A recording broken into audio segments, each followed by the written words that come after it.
ओम श्री सदगुरु परमात्मने नमः। सदगुरु कबीर साहब द्वारा कृत बीजक ग्रंथ सदगुरु माँ द्वारा टीकाभास विवेक प्रकाशनी बीजक टीका। आज हम लोग संध्या पाठ में सम्मिलित हो गए और हम लोग रामायणी बीजक रामायणी के 79 पर श्रवण करेंगे।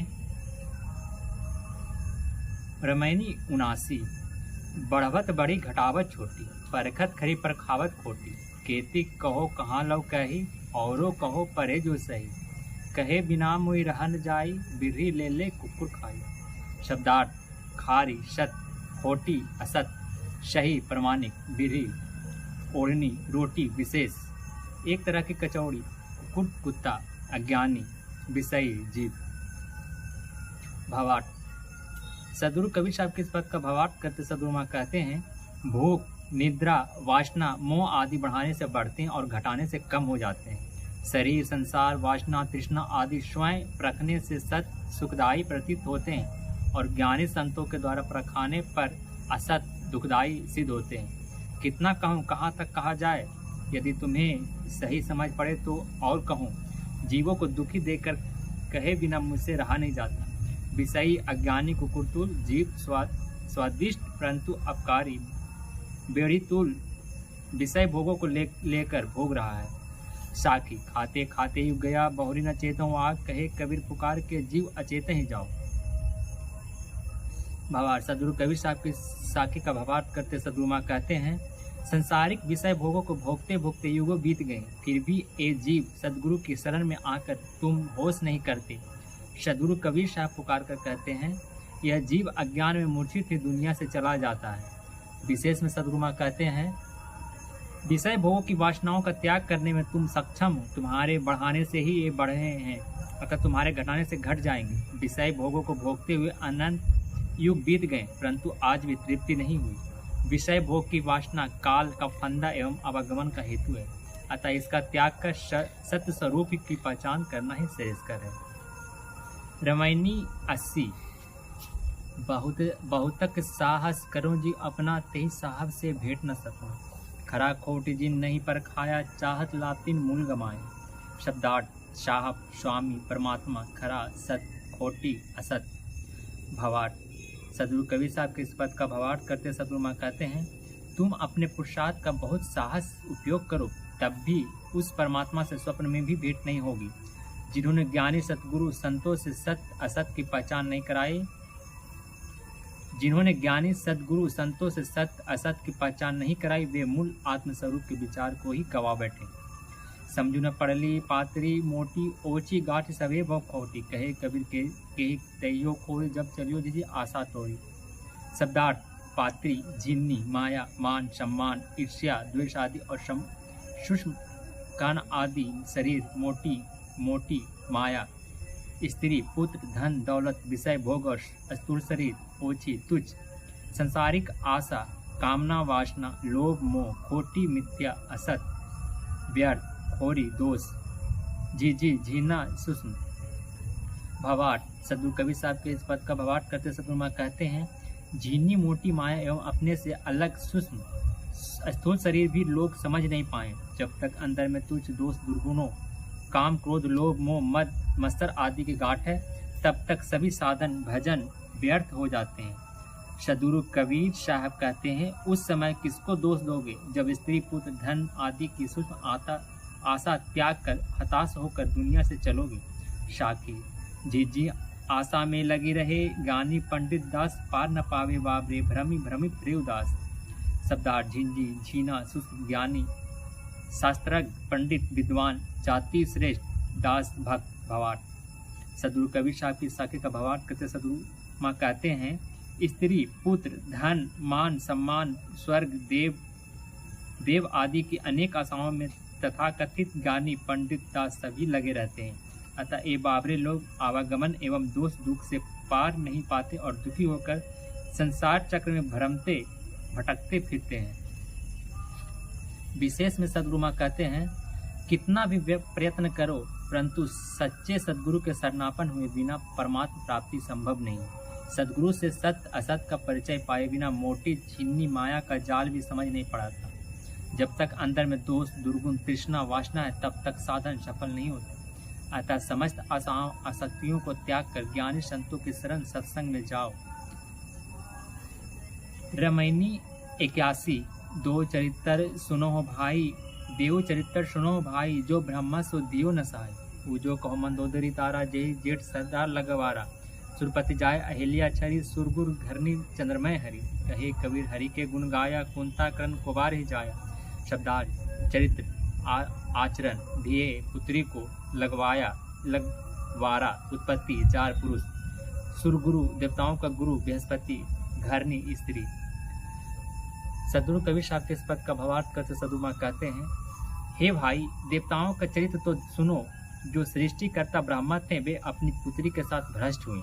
अब जो मंदोदरी और तारा हैं उनकी भी बात कहता हूँ। एक घर की जेठी बड़ी थी, परंतु इनके छोटे देवर क्रमशः विभीषण और सुग्रीव सदैव उपपति रहे। देवताओं की राजा इंद्र गौतम ऋषि की पत्नी अहिल्या को छलकर भ्रष्ट हुए। देवताओं के गुरु बृहस्पति की नारी को चंद्रमा ने हरण कर उनसे समागम किया। सद्गुरु कबीर साहब कहते हैं कि कुंती ने मंत्रों के द्वारा सूर्यदेव का गुण गाया तो सूर्यदेव ने कुंती का संग किया, जिससे कुमारा अवस्था में ही कुंती ने कर्ण को जन्म दिया।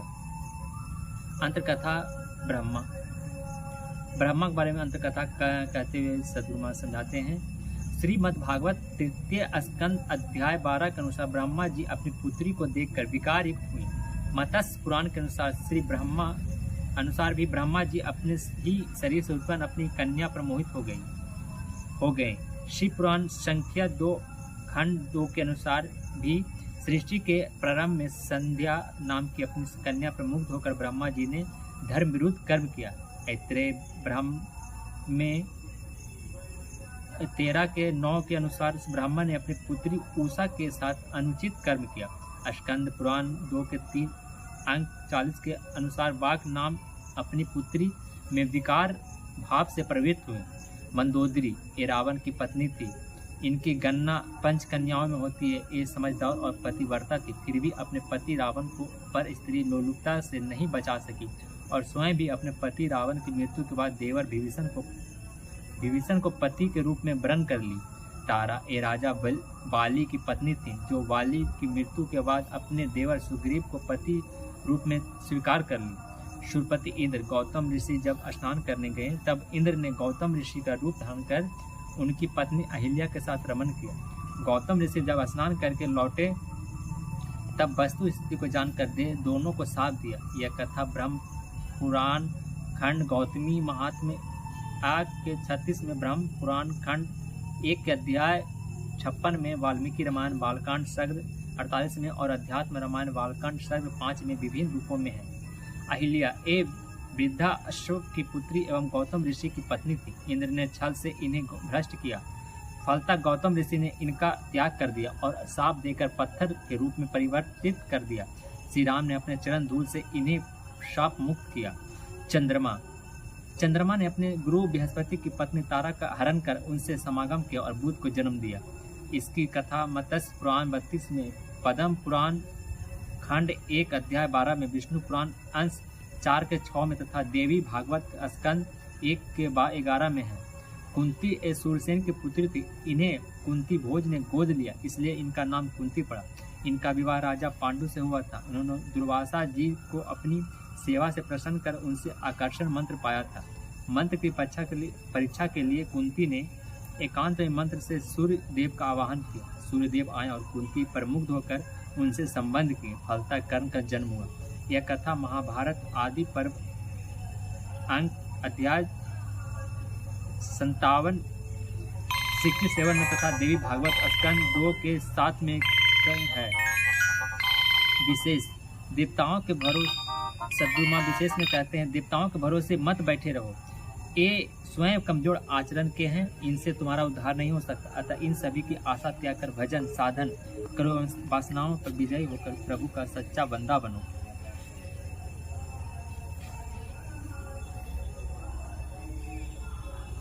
रमैनी 82।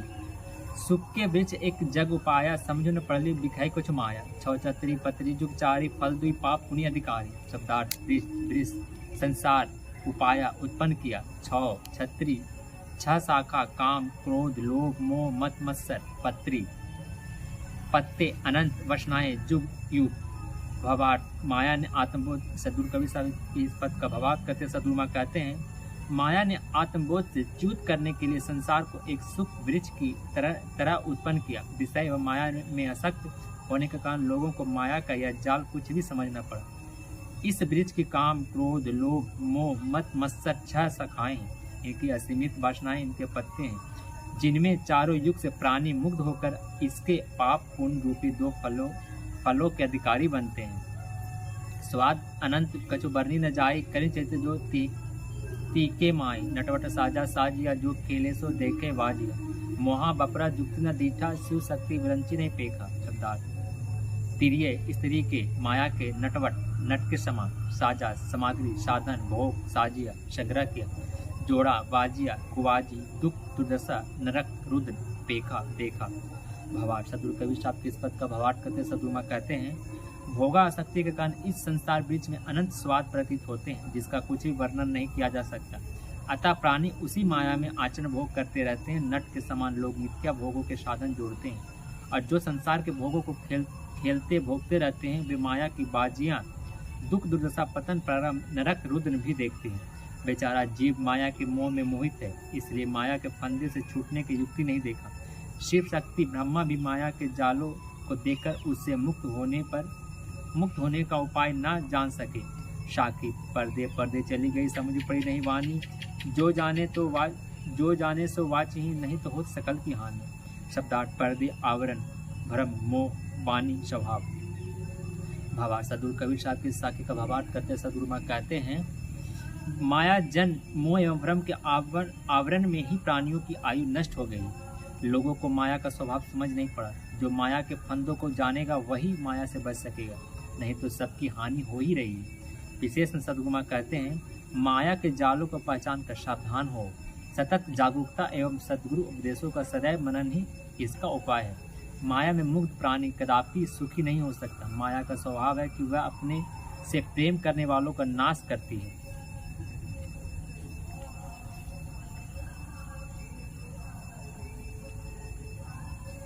जय श्री सदगुरु। आज इतना ही। आज हम लोग इस गुरु माँ की जन्मभूमि गिरिडीह नगरी धार्मिक स्थल पर कर्णपुरा में, इस पावन कर्णपुरा की धरती पर हम लोगों ने सदगुरु कबीर साहब द्वारा रचित बीजक ग्रंथ के रामायणी प्रकरण पर 79 और 80, 81 और 82 तक का श्रवण किए। आज 10 सितंबर 2025 इस शुभ दिन में हम लोगों ने सदगुरु माँ द्वारा टीकाभास विवेक प्रकाशन बीजक टीका का श्रवण किए। आज इतना ही। शाय बंदगी शाय बंदगी शाय बंदगी।